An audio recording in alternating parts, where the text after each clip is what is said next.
Sembuh dari gangguan jiwa tentu harapan semua ODGJ. Tentu harapan juga keluarganya.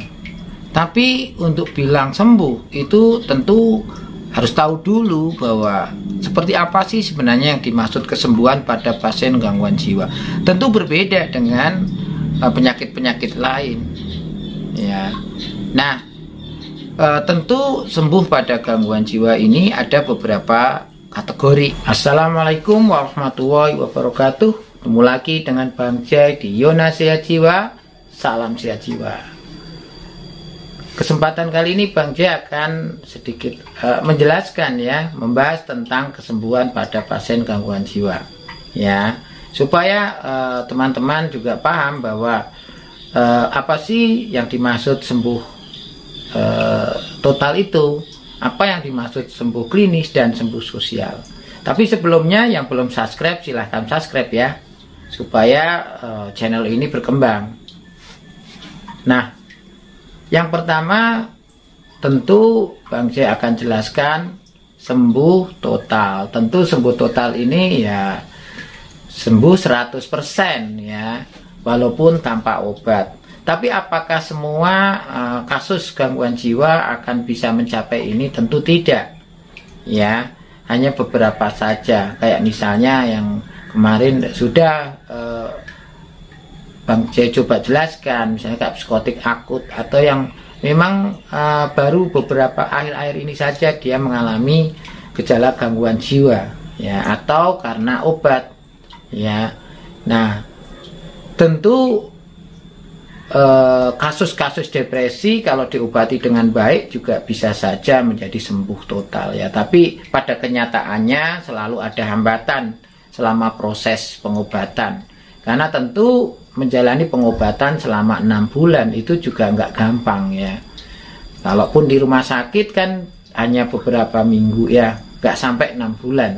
Sehingga sulitnya membuat rutin minum obat di rumah dan menjalani program-program pengobatan yang lain seperti psikoterapi ya, tentu membuat akhirnya kembali remisi, kembali relapse lagi seperti itu ya. Nah, sembuh total itu apa ya? Memang tanda gejalanya sudah nggak ada dan ODGJ ini benar-benar bisa kembali pulih seperti pada orang lain umumnya. Bisa bekerja, bisa bersosialisasi ya. Ketika ada permasalahan juga dia bisa belajar memecahkan masalah dengan baik ya. Jadi bisa menghadapi stresor dengan baik ya. Itu yang dimaksud dengan sembuh total. Yang kedua adalah sembuh klinis, dimana ini masih minum obat, tetapi obatnya sudah sangat diatur sekali, mungkin sudah kalau perlu ya sehari 1 kali, sudah sangat minimal sekali. Dan ODGJ ini sudah benar-benar sembuh ya, sudah mendekati 100%, tapi ya masih memerlukan obat. Nah, ODGJ ini sudah bisa melakukan aktivitas pada umumnya yang orang lain lakukan. Bahkan mungkin beberapa ODGJ sudah bekerja, atau bisa kuliah lagi, bisa sekolah lagi, tapi masih membutuhkan obat untuk menstabilkan pikiran dan emosinya. Jadi untuk sembuh klinis ini ya paling enggak ini yang menjadi harapan hampir semua ODGJ ya yang ada ya. Jadi kalau berharap sembuh total ya tentu itu juga harus ditengok lagi, mungkin enggak. Nah, kalau melihat dari 7 faktor yang menghambat kesembuhan ODGJ, ya tentu kita harus membuat tujuan atau harapan yang realistis. Kalau kita nggak mampu membuat tujuan atau harapan realistis dari pengobatan ODGJ kita atau orang dengan gangguan jiwa, ya tentu sulit. Jadi teman-teman yang sudah menderita gangguan jiwa, ditengok lagi video tentang 7 faktor itu. Nah, baru tetapkan sebenarnya tujuan saya berobat apa. Kalau memang nggak ingin keluar masuk rumah sakit jiwa atau klinik ya, atau rumah sakit yang memberi pelayanan kesehatan jiwa, ya mau tidak mau harus mengerti ini, nggak boleh egois. Ya, daripada kondisinya semakin parah, nggak bisa kerja, nggak bisa bergaul, nggak bisa seperti orang lain lakukan, ya lebih baik berkompromi dengan keadaan. Kalau memang obat ini harus ada di sampingnya, tentu dengan dosis yang sudah sangat diatur sekali, sudah minimal. Demi untuk bisa bekerja, untuk kuliah, supaya kehidupan rumah tangganya nyaman, aman, terkendali, ya minum obat menjadi salah satu pilihan. Jangan sampai ngerasa terpaksa, jangan sampai ngerasa tidak beruntung. Ya udah, masih ada untungnya. Karena apa? Masih ada obat yang diminum. Coba kalau nggak ada obat, mau apa lagi? Ya, kecuali nggak ada obatnya lah, beda lah. Ini kan pelayanan kesehatan jiwa juga sudah modern, sudah bagus. Ya, masing-masing puskesmas saja sudah melayani pengobatan pada ODGJ. Sehingga kok nggak dimanfaatin kan sayang. Ya, kalau umurnya masih muda, ya masih 30-40 kan sayang ya. Kecuali udah lansia lah, itu beda lagi ya. Nah ini masih muda, ya tentu harus diperjuangkan. Masa ada orang nggak ingin kerja, nggak ingin hidup seperti yang lain gitu kan, pasrah dengan penyakit ya. Kalau bisa jangan, ya harus tetap semangat, walaupun mungkin kata-kata sembuh total itu sudah jauh dari kita, ya minimal sembuh klinis ya. Kita masih bisa berfungsi di masyarakat, di sosial kita, dan masih bisa produktif. Itu sudah sangat jauh lebih bagus sekali, ya. Tapi ya itu tadi, obat jadikan kawan, jangan jadikan musuh. Ya kalau ditengok-tengok ya minum obat, siapa sih yang nyaman? Pasti tidak ya. Tapi dengan pengaturan dosis yang dilakukan oleh psikiater tentu akan jauh lebih nyaman. Yang penting adalah kesadaran. Ketika ada dalam kondisi nggak nyaman atau muncul gejala kembali, ya jangan segan. Nggak usah harus keluarga yang mengambil keputusan. Harusnya ODGJ sudah mulai mempunyai inisiatif untuk kontrol atau rawat lagi, rawat jalan lagi gitu ya, sehingga nanti tanda gejala yang muncul nggak semakin parah ya. Tapi selama ini ya rata-rata justru akhirnya dibawa lagi ke rumah sakit. Kenapa? Karena putus obat. Baru sebulan di rumah kemudian putus obat, baru 2 minggu di rumah kemudian putus obat. Ya, akhirnya nggak sampai seminggu sudah muncul gejala lagi, udah marah-marah lagi, udah ngamuk lagi, bawa lagi ke rumah sakit. Nah kalau seperti ini kapan kerjanya? Kapan mau cari pasangan? Kapan mau produktif? Ya kalau tidak mencoba untuk berpikir bahwa ada sesuatu yang salah selama ini. Menerima penyakit, menerima kondisi kesehatannya itu jauh lebih penting untuk bisa lebih ikhlas, lebih mudah menjalani.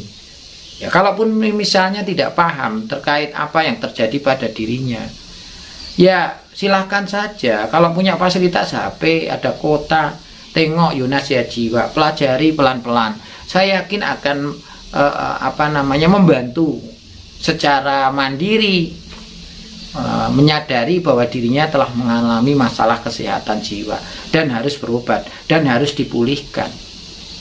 Jadi tidak menunggu peran keluarga.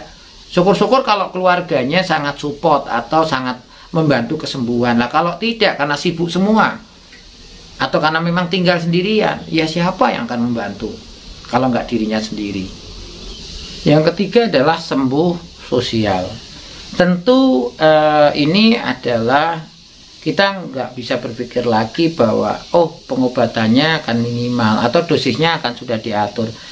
Yang pasti dia mungkin minum obat seumur hidup ya. Dan untuk aktivitas ya terbatas. Mungkin secara sosial dia bisa bergaul, bisa berkomunikasi dengan orang lain. Tetapi secara aktivitas harian mungkin banyak yang dibantu atau banyak diarahkan oleh orang lain. Nah kalau seperti ini ya sudah tentu mungkin tidak akan bisa bekerja atau produktif. Yang bisa dilakukan adalah bagaimana caranya ODGJ ini tetap minum obat, tetap bisa nyaman bersama dengan orang lain, bergaul, walaupun ya dalam melakukan aktivitas harian seperti perawatan diri, mandi, makan, dan sebagainya harus dibantu orang lain. Dan untuk aktivitas-aktivitas harian ya, kalau yang sederhana-sederhana mungkin masih bisa dilakukan, kayak misalnya menyapu ya, atau mencuci baju, atau membantu memasak, atau ke warung mungkin masih bisa dikerjakan. Tapi kalau berharap bisa bekerja ya akan susah ya. Nah, sembuh sosial ini tentu ya kita harus lihat lagi kalau di 7 faktor yang menghambat kesembuhan ODGJ itu ada penyebab sakit dan kondisi pasien. Nah, tentu ketika misalnya nih pasiennya adalah mental retardasi, ada kemunduran mental sejak anak-anak, ya tentu ini sudah akan sangat sulit untuk berharap bahwa dia bisa kerja walaupun tetap minum obat.